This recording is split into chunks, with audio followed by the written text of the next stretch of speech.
യുവകലാസാഹിതി UAEയുടെ നേതൃത്വത്തിൽ വിദ്യാർത്ഥികൾക്കായി സംഘടിപ്പിക്കുന്ന കലോത്സവം സീസൺ 2 നവംബർ 15 മുതൽ 23 വരെ അരങ്ങേറും. ദുബായിലെ അൽ ഗർഹൌദിലെ ഗൾഫ് ഇന്ത്യൻ ഹൈസ്കൂളിലാണ് കലോത്സവം അരങ്ങേറുന്നത്. സംസ്ഥാനത്തെ സ്കൂൾ യുവജനോത്സവത്തിന്റെ മാതൃകയിലാണ് കലോത്സവം സംഘടിപ്പിക്കുന്നതെന്ന് ഭാരവാഹികൾ വാർത്താസമ്മേളനത്തിൽ അറിയിച്ചു. യുവകലാസാഹിതി UAE പ്രസിഡന്റ് സുഭാഷ് ദാസ്, കലോത്സവം ചെയർമാൻ അജി കണ്ണൂർ, യുവകലാസാഹിതി രക്ഷാധികാരി വിൽസൺ തോമസ്, സഹരക്ഷാധികാരി പ്രതീഷ് ചിതറ, സെൻട്രൽ കമ്മിറ്റി അംഗമായ സർഗ റോയ് എന്നിവർ വാർത്താ സമ്മേളനത്തിൽ പങ്കെടുത്തു. യുവകലാസാഹിതി കലോത്സവം 2025 ഒരുക്കങ്ങൾ അവസാന ഘട്ടത്തിലേക്ക് കടക്കുകയാണ്. നമ്മുടെ മത്സരങ്ങൾ 2 ഘട്ടങ്ങളിലായിട്ടാണ് നടക്കുന്നത്. 15, 16 തീയതികളിൽ സ്റ്റേജ് തര മത്സരങ്ങളും 22, 23 തീയതികളിൽ സ്റ്റേജ് മത്സരങ്ങളുമാണ്. സ്റ്റേജ് മത്സരങ്ങൾ തന്നെ ഗൾഫ് ഇന്ത്യൻ ഹൈസ്കൂളിൽ 5 വേദികളാണ് ഒരേ സമയം നമ്മൾ ഒരുക്കുന്നത്. ഡിഫറൻ്റ് ആയിട്ടുള്ള പേരുകൾ നൽകി, പിന്നെ ഓരോ മത്സരങ്ങൾക്കും നമ്മുടെ പ്രമുഖ വ്യക്തികളുടെ പേരിലുള്ള അവാർഡാണ് നമ്മൾ ഒരുക്കിയിട്ടുള്ളത്. തീർച്ചയായും രക്ഷിതാക്കൾക്കും കുട്ടികൾക്കും ഇതൊരു പുതിയ അനുഭവം തന്നെയായിരിക്കും. നമ്മുടെ സ്കൂൾ കേരളത്തിലെ സ്കൂൾ യുവജനോത്സവത്തെ ഓർമ്മിപ്പിക്കുന്ന അതേ തരത്തിൽ തന്നെയാണ് എല്ലാ കാര്യങ്ങളും നമ്മൾ ഇവിടെ ഒരുക്കിയിട്ടുള്ളത്.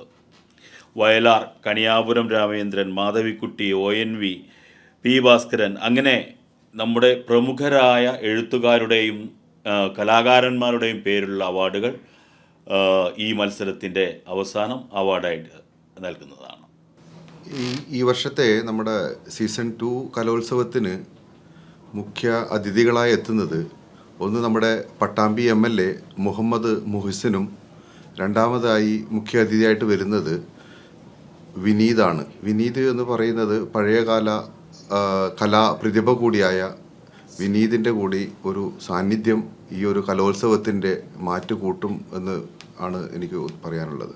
യുവകലാസാഹിതി കലോത്സവത്തിൻ്റെ 2ാമത് സെഷൻ ഈ വരുന്ന 15, 16, 22, 23 തീയതികളിലായി ദുബൈയിൽ നടക്കുകയാണ്.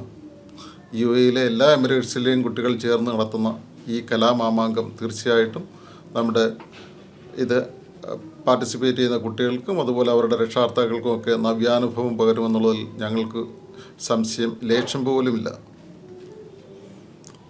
ഏതാണ്ട് 1500 കുട്ടികൾ പങ്കെടുക്കുന്ന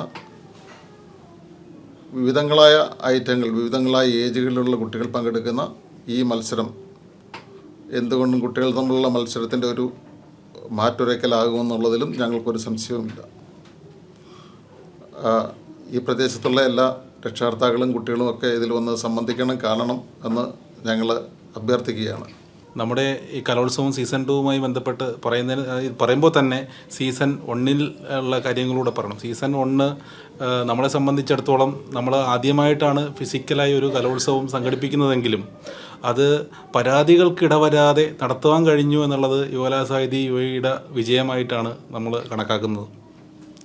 സാധാരണ നമുക്കറിയാം, ഇപ്പോൾ നാട്ടിലായാലും പോലും ഒരു ചെറിയ സ്കൂൾ കലോത്സവം തൊട്ട് തന്നെ ഈ ജഡ്ജ്മെൻറ്റ് ഉൾപ്പെടെയുള്ള കാര്യങ്ങളിൽ വിവിധങ്ങളായിട്ടുള്ള പരാതികളും അപ്പീലുകളും ഒക്കെ നമ്മൾ കാണുന്നതാണ്. എന്നാൽ അങ്ങനെ ഒരു അപ്പീലോ അങ്ങനെ ഒരു സംഭവം ഉണ്ടാകാതെ വളരെ മികച്ച രീതിയിൽ നാട്ടിൽ നിന്ന് മികച്ച കലാകാരന്മാരെയൊക്കെ കൊണ്ടുവന്ന് ജഡ്ജിങ് പാനലിലിരുത്തി നല്ല ഒരു ജഡ്ജ്മെൻറ്റ് ആണ് നമ്മൾ കഴിഞ്ഞ കലോത്സവത്തിൽ നമുക്ക് നടത്തുവാൻ കഴിഞ്ഞത്.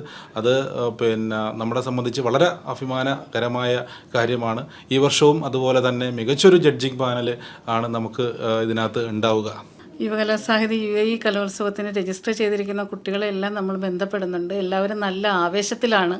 അതേ ആവേശം നമുക്കും പകർന്നു കിട്ടുന്നുണ്ട്. ഒപ്പം തന്നെ നാട്ടിലെ റവന്യൂ ജില്ലാ മത്സരങ്ങൾ നടക്കുന്നത് പോലെ ഇവിടെ റീജിയനുകൾ തമ്മിലും മത്സരം നടക്കുന്നുണ്ട്. അത് ഒരു പ്രത്യേക ആവേശമാണ് ഇതിൻ്റെ സംഘാടകർക്കും ഇതിൻ്റെ പങ്കെടുക്കുന്നവർക്കും ഒക്കെ നൽകുന്നത്. പ്രത്യേകിച്ചും UAEയിൽ ആദ്യമായിട്ടാണ് കലോത്സവത്തിൽ നാടകം ഒരു മത്സര ഇനമായിട്ട് കൊണ്ടുവരുന്നത്. അത് UAEയിൽ യുവകലാസാഹിതി തന്നെയാണ് നാടകം ഒരു മത്സര ഇനമായി കലോത്സവത്തിലേക്ക് കൊണ്ടുവരുന്നത്. UAEയിലെ 7 എമിറേറ്റുകളെ 5 റീജിയണായി തിരിച്ചാണ് മത്സരങ്ങൾ നടക്കുന്നത്. മികച്ച നാടകത്തിനുള്ള മത്സരത്തിൻ്റെ അവാർഡ് കൊടുക്കുന്നത് തോപ്പിൽ ഭാസിയുടെ പേരിലാണ്. അതുപോലെ തന്നെ മികച്ച നടൻ, മികച്ച നടി നമ്മുടെ പ്രമുഖരായ തിലകൻ, KPSC ലളിത എന്നിവരുടെ പേരിലും നൽകപ്പെടുന്നുണ്ട്.